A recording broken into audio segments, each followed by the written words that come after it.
さあまずはローからいきますよ、ではフルパワーにおおいったらマックス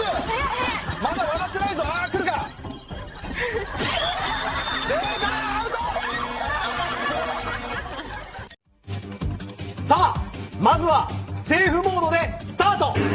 では一気にマックスへ 48Hz どうだうわ耐えてる耐えてる。まだ笑わない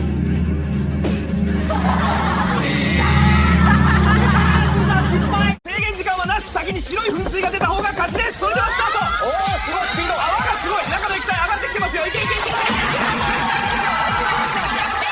はいさあ残り15秒2人とも必死にこすっているどちらが先に水を吹き上げるのかおっと床のメーターが生きるのかさあ水が吹き出したゆか選手勝利です優勝はゆか見事でした今の気持ち聞かせて最高ဒီဂျပန်မလေးတွေရဲ့ game ကစိတ်ဝင်စားစရာကောင်းတယ်မလားခေါင်းကြီးတို့ဘသူပါဝင်စော့ခြင်းတလေပြောခဲ့ကြည့်ခေါင်းကြီးတို့ရင်းနေတစ်ခုခုကြံခဲ့တယ်မလားခေါင်းကြီးတို့မညာနဲ့